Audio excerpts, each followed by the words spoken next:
Call of Duty has been around for 20 years, and in that time, we've gotten some great maps, but we've also gotten a lot of terrible maps. In this video, we're going to count down the 15 worst Call of Duty launch maps of all time. Keep in mind that this list is my opinion, and if your opinion differs in any way, let me know down in the comments. Let's chat. Before we get started, if you're new here and looking for more Call of Duty content, hit that subscribe button. We're on the final push for 1,000 subscribers, and if you can help me get there, you're an absolute legend. I appreciate every single one of you. Let's get into it. At number 15, we have Gustav Cannon from World War II. I really hate to put Gustav Cannon on here, I really do. World War II was a great Call of Duty game with some fun maps. Gustav Cannon could absolutely be one of those fun maps. You spawn in with a Kar 98 and your team gets top cannon control. It's literally like shooting fish in a barrel. You can see the entire map. That's why Gustav has to be on here. Sure, there's maps where power positions can control a point on the map, but you can see every spawn from up here, and that's just not right. I find that any map that has that power position in the very center of the map, it's not going to be a great map. It gives too much power, and Call of Duty doesn't need that. Call of Duty needs balancing, and Gustav Cannon was far from balanced. I'm sorry, Gustav, you're in at number 15. At number 14, we're going all the way back to 2008 with Modern Warfare 2's Derail. First off, this map is huge. Even with updated movement in Modern Warfare 23, it felt huge. But back during Modern Warfare 2, we were moving at a snail's pace, which made Derail feel so much bigger. On top of that, nobody even moved. People were camping everywhere. The buildings, the snow, the train cars. Wherever there was a decent vantage point of the map, people would just pop attack insert and snipe camp their asses off. What an absolutely horrendous experience, and they should have just left it out of Modern Warfare 23 instead of wasting assets on it. An absolute waste of space. I hope to never see Derail ever again. While not technically a launch map, Freefall was available to people with special editions of the game or for the Season's Pass owners and became available to everyone later in the life cycle. What seemed like a cool map at first quickly turned into something I never want to take part in again. Freefall was deemed cool because over the course of a match the map would change, but here's the thing, you just couldn't see. This may as well have been black gold with how dark it was, and I played this at a time in my life where my eyes were considered good. If you happen to get a chem strike on this map, it would get even darker and foggy, making it nearly impossible to see people. Sure, Freefall was cool at first, but the gimmick quickly wore off and became a map nobody wanted to play. Freefall comes in at number 13. At number 12, we have Taraq from Modern Warfare 2 22. This map never really felt like a modern Call of Duty map, and that's because it's actually a reimagined version of a map called Newville from Call of Duty 1. It's actually cool to see just how similar these maps are considering the near 20-year release difference. But map design back then just doesn't work today. Taraq was not a very fun map. It was dominated by sniper rifles and marksman rifles, which can be fun, don't get me wrong, but it got old real quick peeking a corner and getting absolutely ripped by a 50 cal straight to the dome because there was no movement in that game. It was also huge. It seemed like they upped the scaling on Taraq, and it's much bigger than the original map, which made it play weird in 6v6 modes. This map was good for one thing and one thing only: long shots. Taraq, you're the 12th worst map in COD history. Coming in at number 11, we have Wetwork from COD 4 Modern Warfare. This map was pretty hyped up. Set on the ship of the very first campaign mission, it seemed like a cool setting. This was the wrong way to think. Wetwork is awful. It's dark, it's rainy, spawns are sticky, grenade spam, sniper spam. Nothing worked on this map, and nothing ever will. I didn't like it during COD 4, then COD 4 Remastered came, and I still didn't like it. They need to stop trying to make Wetwork happen. Call of Duty already has a great map set on a boat.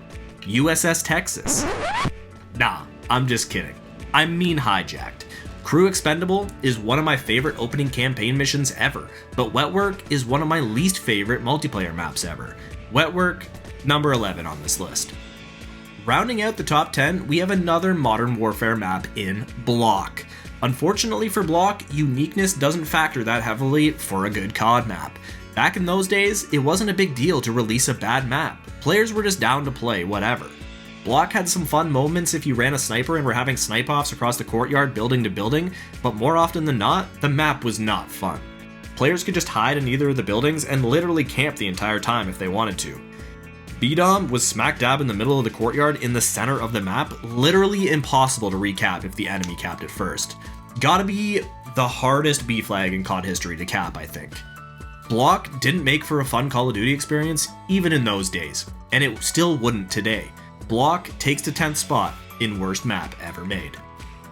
Coming in at number 9, we have Downturn from Modern Warfare 3. First off, this map looked like shit.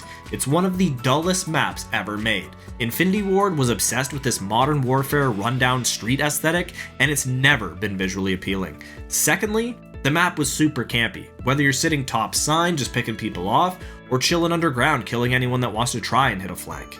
Nobody wanted to move around this map. In fact, you were rewarded for not moving.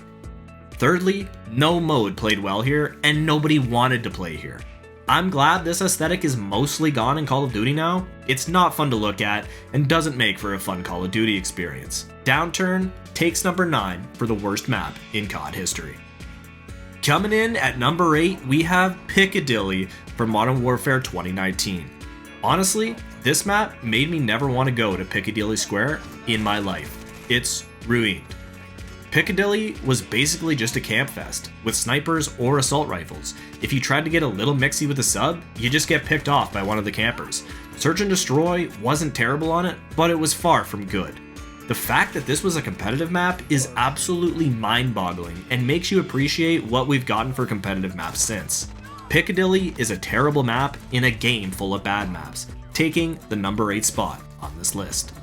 Coming in at number 7, another map from Modern Warfare 19, Grazna Raid. I'm going to start this off with a fun fact. At release, there were 20 hardpoint locations on this map. You heard that right, 20 hills. Does anyone remember this? This development team should never touch a Call of Duty again. Half of the maps in this game were not designed for 6v6. For some reason, they wanted to go bigger team battles, and that's just not Call of Duty. This map especially was not designed for 6v6. It feels more like a 12v12 at minimum.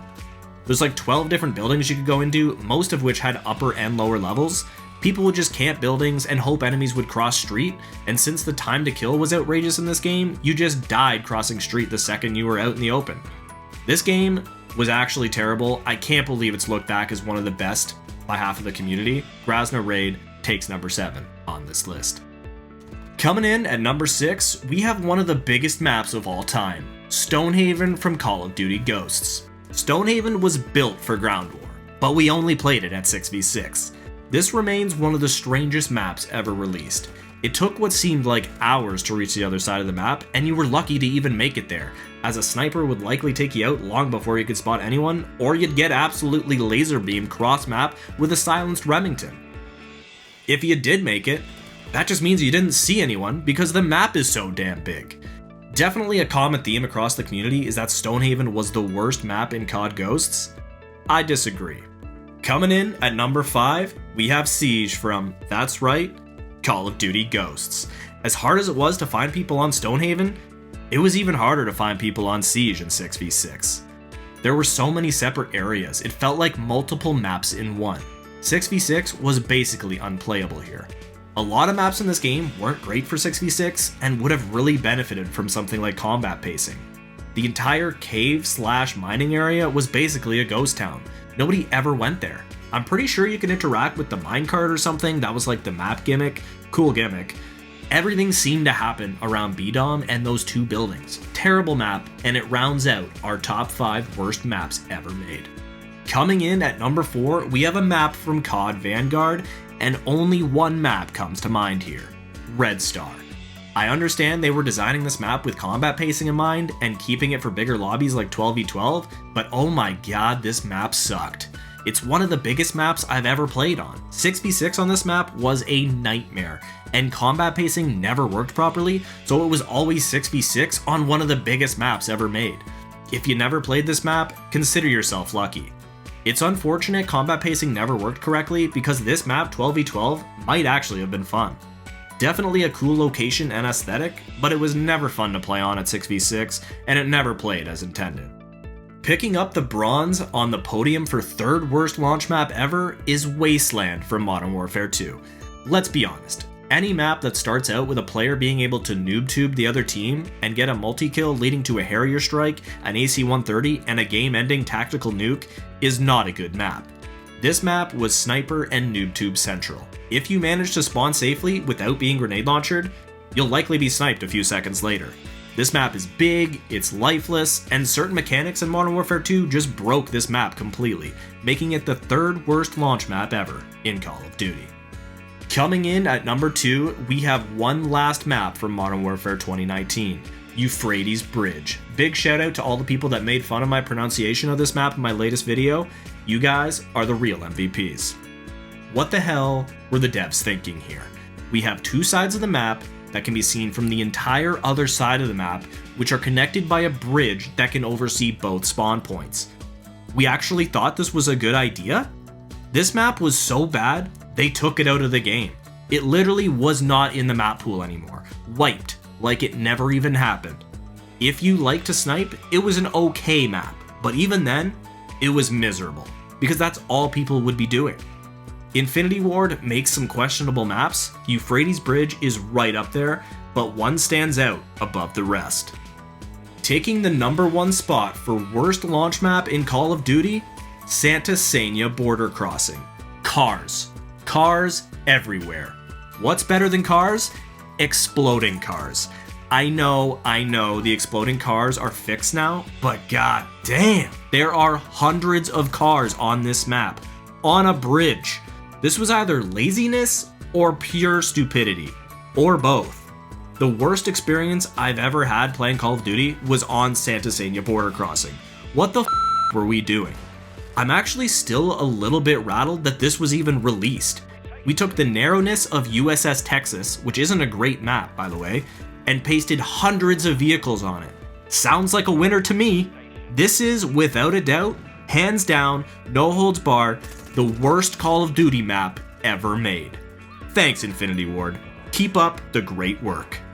There we have it, the top 15 worst Call of Duty launch maps ever made. How are we feeling? Did I nail it? Was I a little harsh on some of these?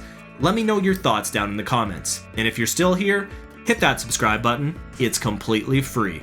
I'll see you guys in the next video. We'll chat then.